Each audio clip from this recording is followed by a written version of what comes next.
quedado hace un momento en esa discusión política, hasta qué punto los políticos juegan un papel importante. Les recordamos que estamos hablando del mercado laboral y de esta fecha tan señalada, ¿no? Este inicio de campaña de esta madrugada que marca el cierre de una etapa, bueno, pues económicamente bastante importante, ¿no? Con muchos cambios, con muchas medidas.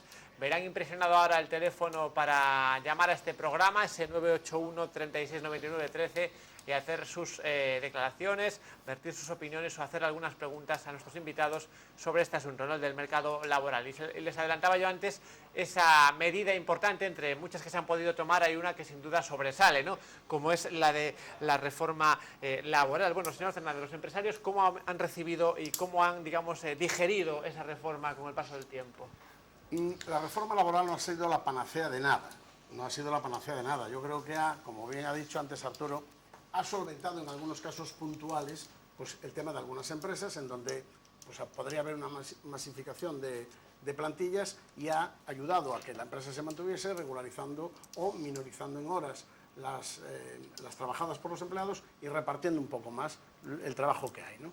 Es cierto que cuando se minorizan las horas, también se minoriza el sueldo, y cuando el sueldo es pequeño, el sueldo da para poco. Con lo cual, como esto es una cadena, y el que percibe gasta, y el que no percibe no puede gastar, si percibes poco, vas a lo básico, a lo primario, que son pues, los mercadonas de turno, y después el resto del comercio pues queda fragmentado en lo poco que te queda. Pues unos zapatos, una chaqueta y Zara. Que por cierto, yo creo que la solución para este pueblo, tal y como está hoy, por su plan general de urbanismo y cómo se ha generado y perpetrado todas las reformas de este plan desde el año, fue uno de los primeros planes de Galicia, desde el año 79-80, que se empezó con él, donde Arturo nos podrá aclarar más porque él era concejal por aquella época, y yo creo que fue Fernando Blanco en el Partido Comunista cuando lo había hecho. Que además son injustos los planes generales de ordenación urbana, porque lo que es tu propiedad te la regulariza un señor en un ayuntamiento con una ideología, en aquel caso, pues un señor del Partido Comunista. Pero pasando de esto, digo que la única solución que yo le veo hoy a Ferrol, desde mi perspectiva como constructor, es que la solución la tiene Amancio Ortega. Hablando de Zara me vino esta idea, que Amancio Ortega debía comprar Ferrol entero, porque tiene dinero para comprarlo, que está muy barato, ¿eh? Y entonces él reformar todo y hacer una especie de Ferrololandia, es decir, hacer con sus tiendas, que son las que están funcionando y vendiendo, pues hacer algo atractivo, porque no cabe duda que lo que tenemos es una arquitectura racionalista, con un trazado, queremos ser patrimonio de la humanidad, igual que Santiago, que más o menos nos parecemos.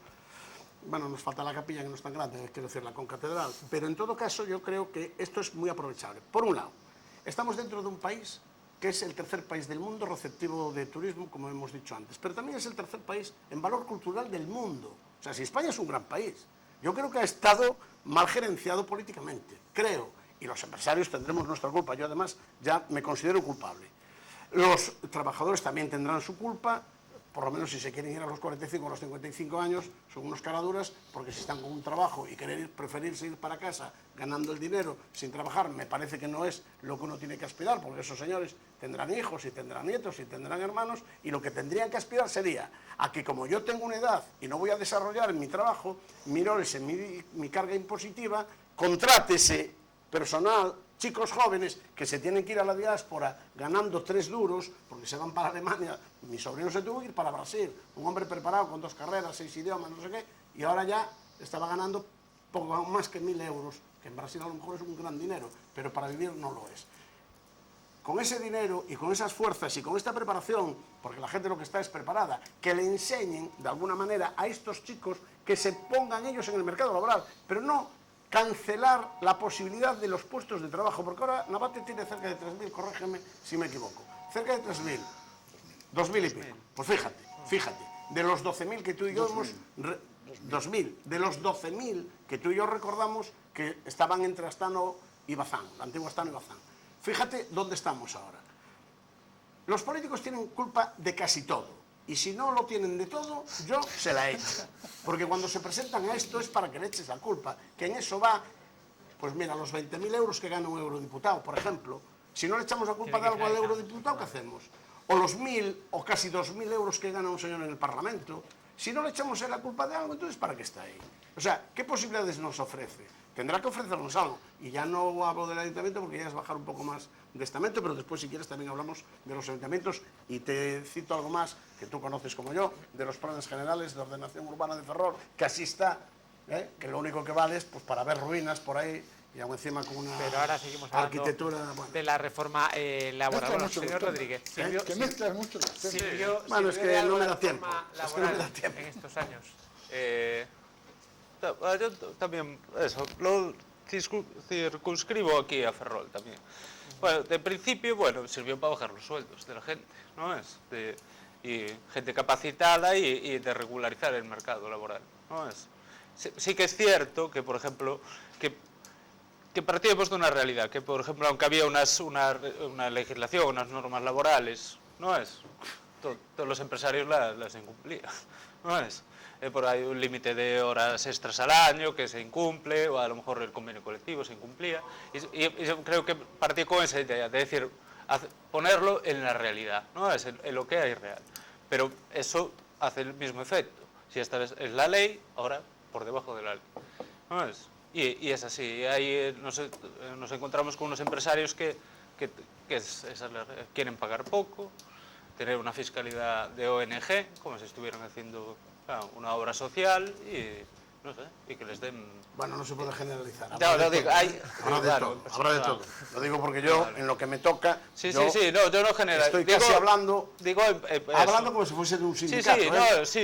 No se puede generalizar. Lo mismo que yo digo, y lo digo globalmente, que políticos son todos malos, tampoco es eso. No, está claro. Lo mismo que empresarios son todos malos. Sí, pero el modelo de empresario es así. Y no sé, y que les den premio. No es, pero hay pocas empresas, yo digo, vuelvo a Ferrol, eso, que tengan, eso, que sean competitivas, que tengan innovación, ¿no? Es que eso, yo hablo por lo que más conozco del naval, ¿no? Es que simplemente son gente que ponme 3 trabajadores, toma 3, ponme 10, toma 10, ¿no es? Y en ese auxiliares. Sí, y auxiliares y, claro, no hay poca... Prefería, por tanto, se prefería antes la situación que existía antes que esta reforma laboral, es decir, prefería volver a la anterior, aunque también se reclamaba una reforma. Aunque también quizás se reclamaba una reforma, pero no esta. No, y aparte, sí, hombre, no es que se reclamara una reforma. El tema yo digo la situación que había, ¿no? Es porque hay un, no sé cómo decirlo, hay un tema ficticio, ¿no es? Y eso yo creo que es culpa de los grandes sindicatos, porque si tú tienes una legislación tienes que hacerla cumplir, ¿no es? Y para eso también tienes herramientas y la administración misma, ¿no es? Pero es un juego, ¿no es? Que nos llevó a esto. Es un juego político, ¿verdad? Bueno, y la culpa es de los políticos y de la crisis. Pero no es un juego político. No, digo yo, si los sindicatos no están ahí porque la política quiere que estén, los sindicatos de clase, nadie paga sus cuotas. Están los sindicatos, eso lo sabe todo el mundo, y están los presupuestos generales del Estado. Están subvencionados por el Estado español, no por... O sea, no sé el tuyo que es un sindicato pequeño, a lo mejor me equivoco, pero los grandes sindicatos, y tú, al hablar de los grandes, hablaremos de comisiones y UGT, que son los que polarizan más representatividad dentro de los empleados, de los funcionarios, del sistema, están subvencionados por los políticos. Claro que están subvencionados por los políticos. Si no, es que no existirían. Porque tú crees que de 900 o 1000 euros una persona que está en una empresa pequeña, porque es que a veces os despistáis los sindicatos. El 95%... José, tú ya coges tu turno... No, yo no presto ahora el mío, Disculpa, quería preguntar al señor Otero que antes adelantaba el tema de la reforma laboral e incluso lo vinculaba con el número de empresas cerradas, ¿no? A partir de la entrada en vigor de esa reforma laboral. Sí, yo soy... Es decir, una reforma laboral prácticamente pues es una cosa bastante compleja que tendrá cosas buenas y cosas malas. A nosotros en ese momento era necesario porque fue capaz de parar la sangría de cerrar empresas y eso fue debido a la reforma laboral. Se diga lo que se pueda decir, lo que se diga. Y los sindicatos estaban de acuerdo con eso porque participaron en esas negociaciones para que esas empresas no tal. En la bajada de sueldos, cuando hablamos es que los salarios han bajado, es decir, y siempre damos a entender de que son los gobiernos que han bajado los salarios. Y los gobiernos no han bajado los salarios. El único que bajó los salarios, en un momento determinado, en el 2010, fue el señor Zapatero cuando le bajó a los funcionarios el 5%. Pero por ley, ni la reforma laboral baja salarios. Lo que pasa es que las empresas, para poder subsistir, tienen que ser competitivas. Y muchas veces había unos salarios, porque había, como dije antes, desde el año 2000 al 2010, los salarios habían subido por encima del IPC, no éramos competitivos. Bueno, pues entonces hubo que hacer, o tuvieron que hacer las empresas un reajuste. Entonces decía, mira, pues yo te puedo pagar 1.000 euros lo máximo, porque si no, no gano o no soy competitivo y tengo que cerrar. Entonces el trabajador, como además hay mucho demanda, pues aceptó, a través de los sindicatos, aceptó esos sueldos. Pero no es que dijéramos, esto es para toda la vida, no, porque cuando esto vaya funcionando, que está funcionando, va a pasar, a un empresario lo que quiere es que el trabajador esté contento y esté satisfecho porque el rendimiento suyo es mucho mayor. Si aquí nadie intenta, y yo siempre pienso, y desde hace mucho tiempo, que una empresa no es el empresario. Una empresa es el empresario y el trabajador. Y los dos de acuerdo. Que muchas veces en muchos casos debía haber una cogestión de los dos en Debe una cooperativa. No es una, hay países que el sindicato está participando en el comité de dirección, no igual mandando, pero sabiendo y conociendo a la perfección cómo está desarrollándose la empresa, qué problemas tiene, y es más fácil admitir ciertas cosas que no decir, no, yo no tengo nada que ver, a mí usted me tiene que pagar los 2.000 euros que tenemos programados, y si no, hágalo usted lo que quiera. Cuidado, si no puedo pagar los 2.000 euros y usted me exige pagar los 2.000 euros, tengo que cerrar la empresa.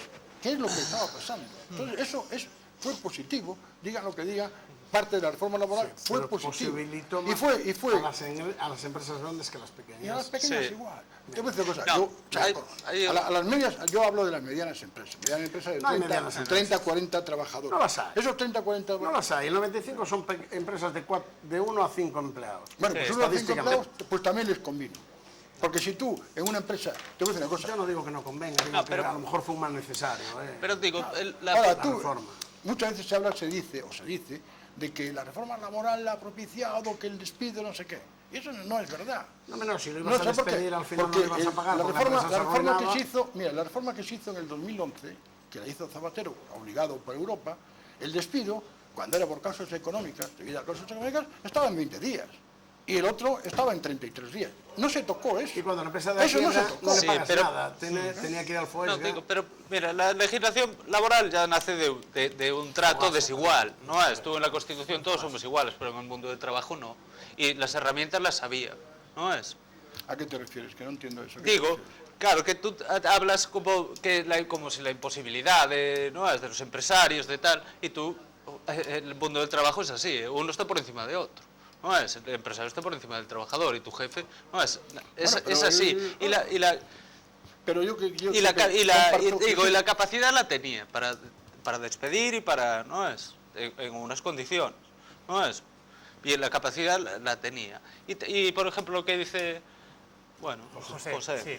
Claro, dice ahí, se aprovecharon de eso las grandes empresas. Claro. Y las pequeñas lo que les crea es una conflictividad que tampoco es así. Sí, estamos de acuerdo de que muchas empresas, a nivel telefónica, el otro, pero esas se aprovecharon igual para hacer cierta limpieza. No, y la situación... Pero y la banca. Bueno, pero... la gran protegida de este país. Bueno, pero tú sabes, por eso te decía yo que muchas veces una ley de estas es muchas veces justa e injusta. Es muy compleja. Pero lo que sí está claro, yo tengo claro, que ha salvado a cientos de empresas. ¿Que ha beneficiado igual o se beneficiaron algunos, que yo no lo entiendo porque además no son empresas de ellos? Los jefes, por ejemplo, de la banca no son ellos los propietarios, ellos son unos gestores. Bueno, en las cajas de ahorros todos eran políticos. Bueno, lo que es la caja de ahorros... Si al final terminamos con los políticos. Eso no echaron a nadie. Fueron los que dieron quiebra, por 17.000 millones. Hablaba el señor... José, eso es otra cosa. No, pero estamos hablando de... Tú hablabas de la banca.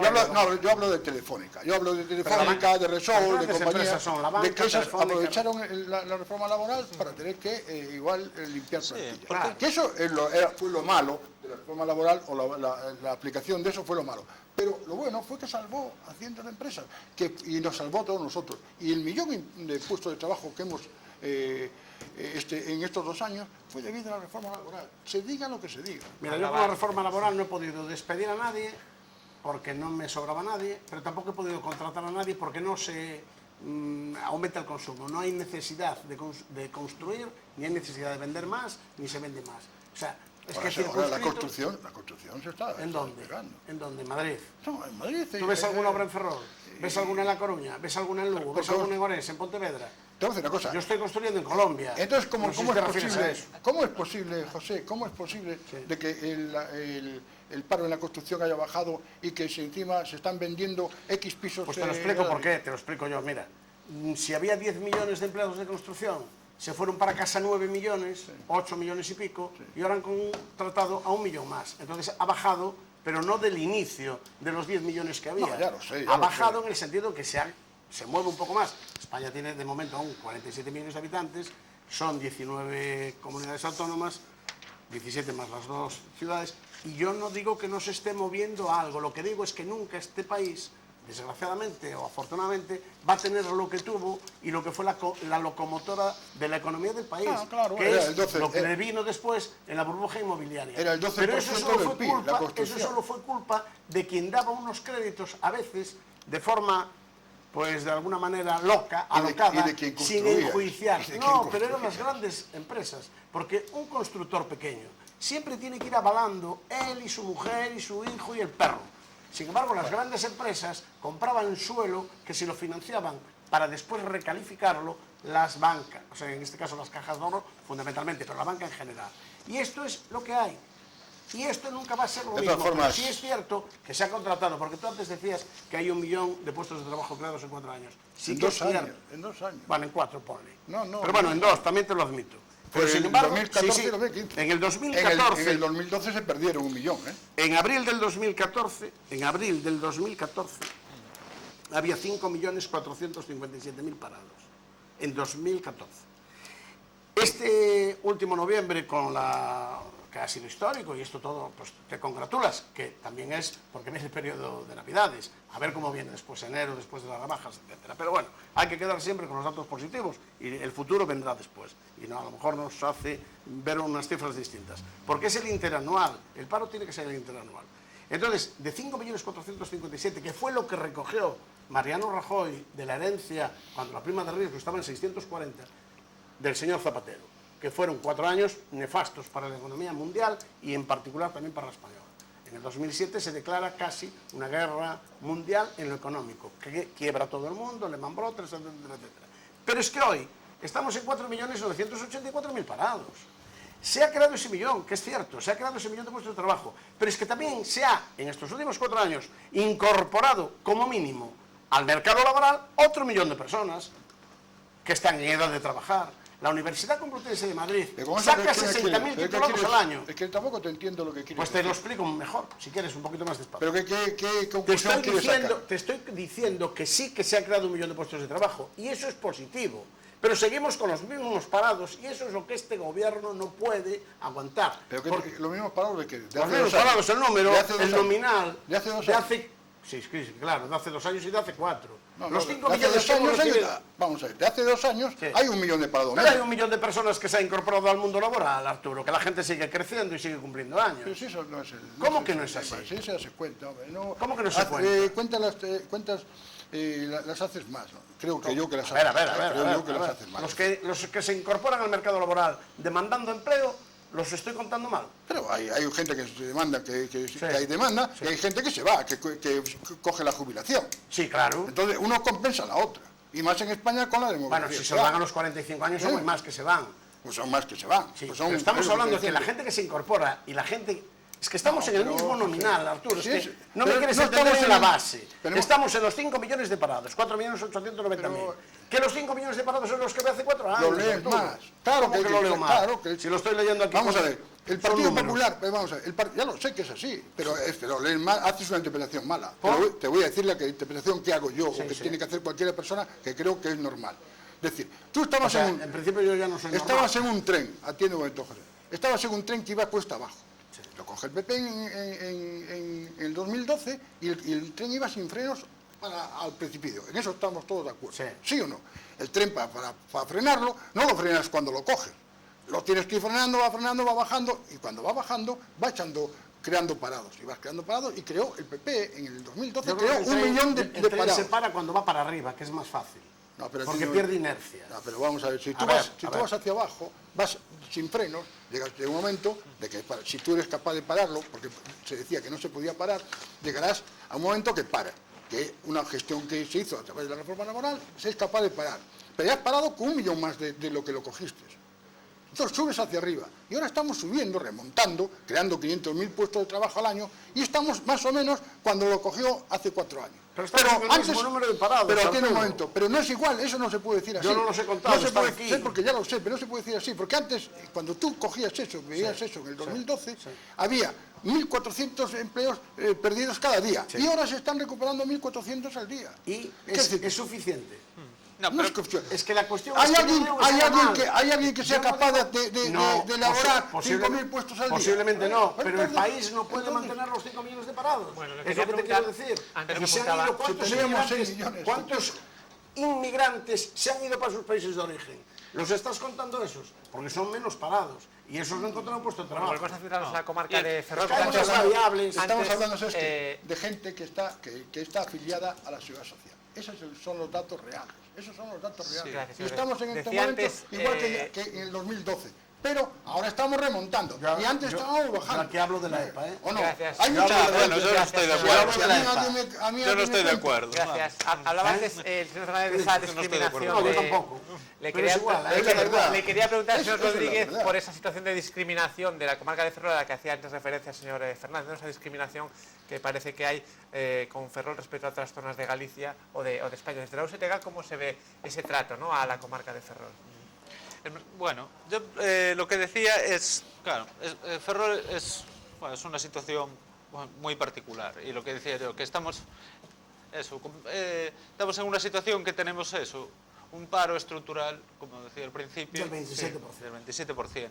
Decía, porque nosotros, esta ciudad nació desde un punto de vista del naval, ¿no? Es de como siempre dedicada a lo público. ¿No? Esas cosas esos mercados se fueron cerrando y sí que hubo promesas, pero nunca más simplemente prometer, y como decía, siempre se mantienen abiertas porque eso da el juego político de las campañas, pero nunca nadie se sentó a concretar y qué modelo se quiere y cómo se va a desarrollar, y teniendo cosas, el puerto exterior, que es eso en comparación, por ejemplo, con el de Coruña, y hablar de las cosas de una manera, claro, 600.000 millones. hablar de las cosas de una manera seria, y hay cosas que gustan y hay cosas que no gustan, pero el tema es, claro, coger compromisos, adquirirlos y desarrollarlos, ¿no?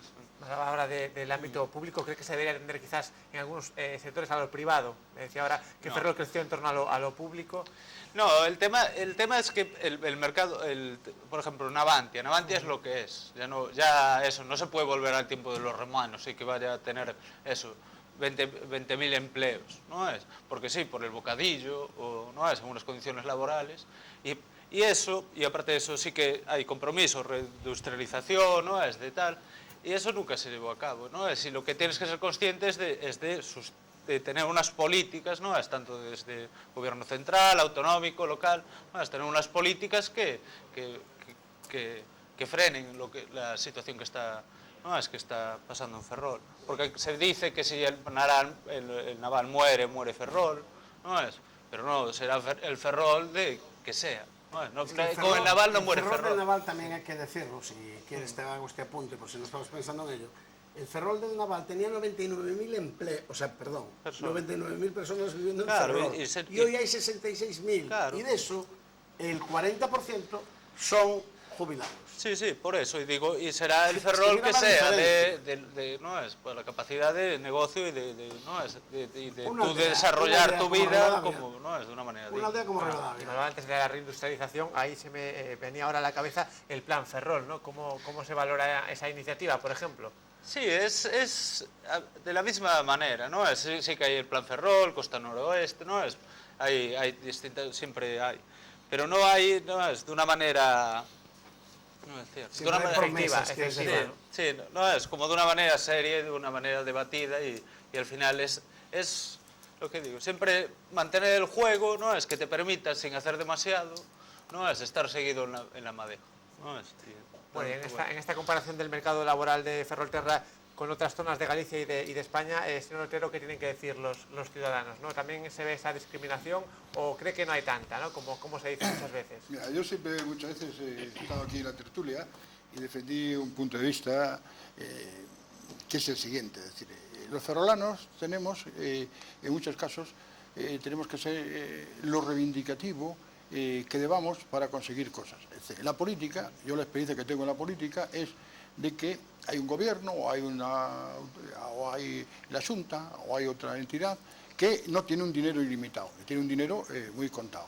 Y entonces, en base a unas peticiones y a unas, yo ya no digo una reivindicación violenta ni mucho menos, pero esa reivindicación a ese político o a esos políticos, explicando situaciones que además son injustas, en caso de Ferrol son muy injustas, estamos hablando del puerto exterior, estamos hablando de cierta promesa, y eso es esa reivindicación, no de un partido, sino de los partidos, apoyados por los ciudadanos, apoyados por instituciones, es que a ese político es forzarlo a que comprenda la situación. Y eso se consigue, al final consigues que esos proyectos que te... Pero mira, yo ahora, hablando así, por eso muchas veces pienso que nosotros somos muchos los que tenemos la culpa. Llegamos a un momento que mañana, tú suponte que Mariano Rajoy quisiera ayudar, ahora voy a ayudar mañana a Ferrol. Y tú ahora me dices, ¿y en qué lo puedo ayudar? Terminando lo que nos deben. Pero terminando lo que nos deben. No, pero es que no hay proyecto, no hay proyecto ninguno. ¿Y luego el puerto exterior qué es? No, se ha hecho un proyecto que... ¿Y luego el saneamiento de la ría? ¿Cuántos puestos de trabajo? Déjame, no interrumpas, que yo te lo explico. Es decir, en el saneamiento de la ría está en marcha. O sea, no hay está en marcha. Sí. Está en marcha. Y tú, si no sé yo he pagado los recibos del saneamiento. No sé si lo sabes. ¿Se ha saneado algo? Joder, déjame... No... Yo te estoy diciendo, la construcción del saneamiento... No, pero oye, si me toca a mí o no me toca a mí. Si tú me interrumpes, no puedo hacer. Después te diré que tú me estás diciendo, en el saneamiento de la ría, el saneamiento de la ría va bien. ¿Cómo que va bien? Va bien porque está cumpliendo... años de retraso, Vale, bien. Va bien. Y 30 bien. Estará bien para ti, para mí está fatal. Y que me hayan cobrado lo que no me han saneado está mucho peor. Ahora, si para ti está bien, para mí está hay un mal. proyecto. Yo no digo, a ver, tú no interpretes mal las cosas. Mira, en Tribuna fueron los únicos que hemos trabajado para que esto fuera adelante. El saneamiento. Aquí en saneamiento, en el 2010, nadie sabía ni cómo estaba el saneamiento, ni cómo no estaba. Y fuimos a Orense a hablar con aguas del Miño, y aquella gente estaba asustada que nadie había preguntado. Y cuando nos expusieron la situación, era alarmante. ¿Y cuántos años llevaba degradándose la ría? ¿Cuántos años llevaba degradándose? 40 años. Toda la vida. ¿Cuántos empleos crees que se pueden crear si se sanease la ría en su 500 más. 500 empleos directos más. Bueno, y eso lo hemos explicado. Lo hemos explicado, mira. Y hay una cosa que está clara. En el 2010 nos dijeron, era en noviembre, y nos dijeron, mira, tenemos aquí dinero para 3 saneamientos. Y está La Coruña, está Villagarcía, bueno, y Ferrol también. Y uno de ellos tiene que dar fuera. Si alguien lo reclama, bueno, pues trajimos a esos técnicos, los trajimos a la Caja de Ahorros a una conferencia y decir cómo realmente estaba aquello y qué había que hacer. Bueno, pues nadie fue allí, nadie sabía, ni el alcalde, ni el otro, ni el otro, nadie ha reivindicado el tema. Pues claro que, bueno, pues claro que nadie se preocupó. Pero ahora, pero yo te estoy hablando que ahora, eso ya está en marcha. Eso, que había, con ese retraso, está en marcha. Hoy en día ese proyecto ya está solucionándose. ¿Veis? Ferrol levantado, pues que se está haciendo el saneamiento.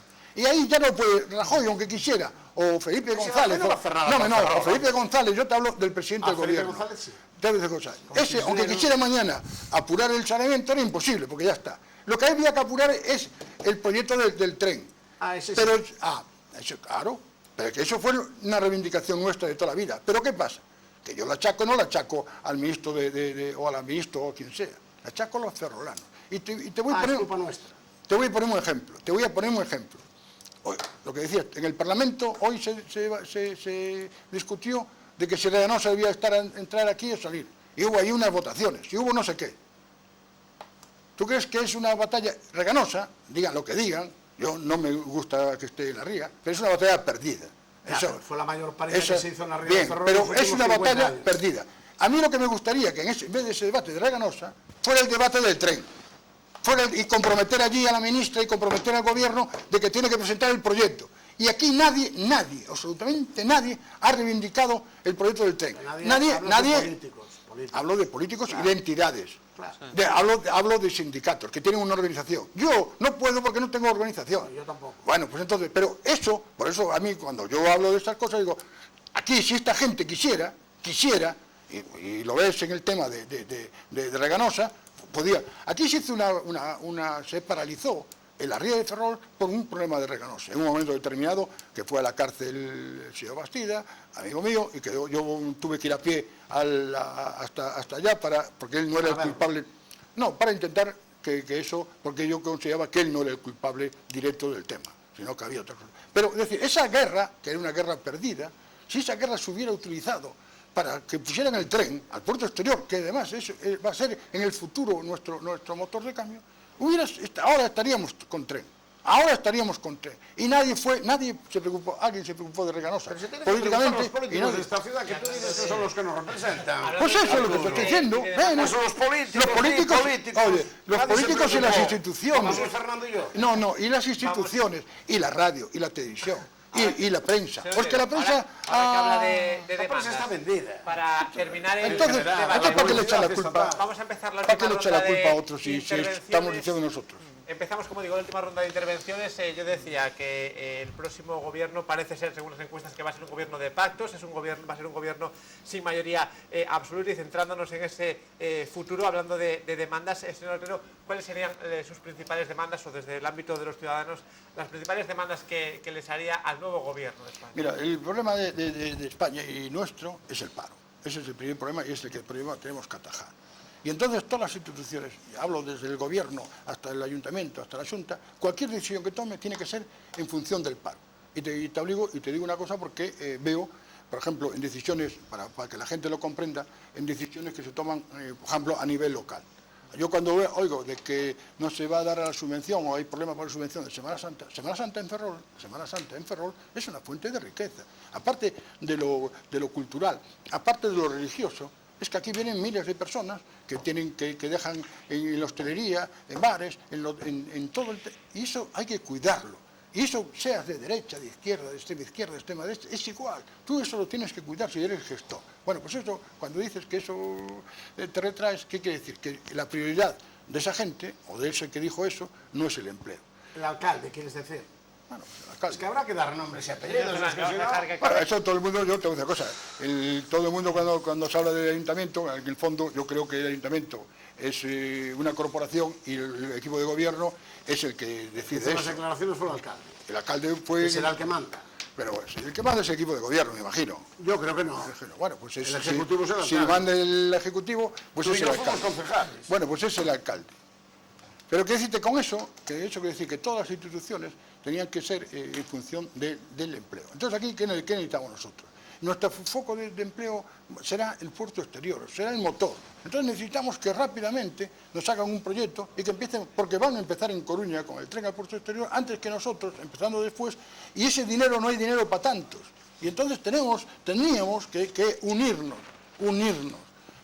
ayuntamiento, partidos, sindicatos, empresarios, ir ya junto a la ministra o ir junto a quien sea, para que intentar... ¿Qué? ¿Quién paga los billetes? Los paga Tribuna, Gracias, señor Otero. Seguimos hablando de demandas. Señor Rodríguez, USTG, ¿qué le pide al futuro gobierno de España? Bueno, lo voy a centrar también así un poco en Laval, pero bueno, en la comarca, diciendo, a las puertas, viendo cómo está, ¿no es? Después de estos años de Navantia, ¿no es? Y a las puertas de lo que se ve que va a ser una reconversión o no es un ajuste, pues que venga acompañado de algo que, vamos, que dé a Ferrol eso, ¿no? Es un mercado laboral alternativo, de calidad, ¿no? Es, y en unas condiciones, no simplemente, como ponía aquí, las expectativas laborales en la Navidad. No, es que sea eso, no cambiar el mercado laboral que hay en la industria por servicios, ¿no? Es servicios dependiendo de eso, de una industria pobre, ¿no? Es que en la comarca, sino reindustrializar la zona, ¿no? Es, y que sea una zona y que hay sectores, ¿no? Es, que están punteros y que, ¿no? Es, y que son emergentes, pues que la dote de eso, de la capacidad para salir adelante. Pediría un plan similar o algo Sí. diferente al plan Ferrol. Sí, bueno, pero en sí, una línea parecida. Sí, bueno, algo sé. Quizá más efectivo. Algo sé. Está buscando de que aquí el Estado o el gobierno ponga empresas, ¿no? Señor Fernández, Claro, ¿qué deberían sí, pedir buscar ustedes al futuro gobierno? No, eso. Yo, los empresarios en general, no sé lo que le deben de pedir al futuro gobierno. Yo te voy a decir lo que yo opino en base a la representación que ostento y a la mía propia. Yo solo le pediría al nuevo gobierno, sea el que sea, que no siga arruinando el fondo de los pensionistas, porque es la empresa con más afiliados que tiene este país. Y ya la han saqueado por encima del 50% del fondo que existía, además un pacto entre partidos que no se le tocaría a esto. Para pagar la paga extra de este año han sacado 5.000 millones de euros del fondo de pensiones, que pasó de 65.000 y pico de euros, de 65.000 y pico de millones de euros a 30 y tantos mil millones. Yo lo que pediría es que nos sigan saqueando esa historia. Si puede ser que no endeuden al país cada vez más, porque cada semana hay un fondo de emisión de deuda pública que además al bajar la prima de riesgo, efectivamente ahora no se está pagando mucho de intereses, que empezó pagándose al 9 y al 10%, y es cierto que en este momento, increíblemente, y mira cómo son los mercados, el gobierno pidió 5.000 millones y le están pagando al gobierno un 0,35. Esa es una parte que hay que desarrollar, pero es política financiera de los grandes bancos. Y que no pidan tanto, porque cuanto más pide el gobierno, y como es más solvente este país, pues resulta que a los pequeños empresarios o a los pequeños ciudadanos que van a comprar una vivienda o a hacer una pequeña inversión, no le llega, no fluye el crédito. Es mentira lo que están diciendo de que hay crédito. Es que es mentira. Amén de que después, por otro lado, tienes que dar un proyecto de viabilidad. Y claro, los futuribles, que hay una bolsa de futuribles en Londres, los futuribles están ahí, pero la gente no puede saber cuál va a ser su futuro. A la gente hay que ayudarle económicamente, porque el que ya tiene mucho dinero o ya tiene una pensión no se mete en una aventura de crear una empresa, de esas pequeñas empresas, que es de la que se nutre Ferrol y las grandes y medianas ciudades, porque somos las pequeñas empresas el 95 o el 97% de las empresas. Con lo cual, yo lo que le pido al gobierno es que reestructure su deuda, que mire de no arruinar este país, porque este país, y aunque parezca mentira, y Arturo discrepa conmigo, como no podría ser de otra manera, este país no puede pagar lo que debe, porque debe más de lo que genera, y está en quiebra. Si este país lo mirásemos, un economista le mirase su balance, está en quiebra. Y vuelvo a decir que es el tercer país más importante culturalmente y en turismo del mundo, pero no tiene dinero. Bueno, pues veremos qué sucede primero con esta campaña electoral, con el resultado de las votaciones y posteriormente con esas medidas que se puedan ir aplicando. Pero ya agradecemos a José Fernández, a Andrés Rodríguez y a Arturo Otero que hayan estado aquí con nosotros esta noche. Una noche, como decimos, preelectoral. En pocos minutos comenzará una nueva campaña que sin duda va a abrir una nueva etapa en el país. Si ustedes ya saben que pueden ver este y otros programas en nuestro canal de televisión a la carta de YouTube, también nos pueden seguir a través de Facebook y en directo a nuestra página web tvferrol.es. Nosotros volvemos el jueves que viene con un debate electoral. Hasta luego, hasta mañana.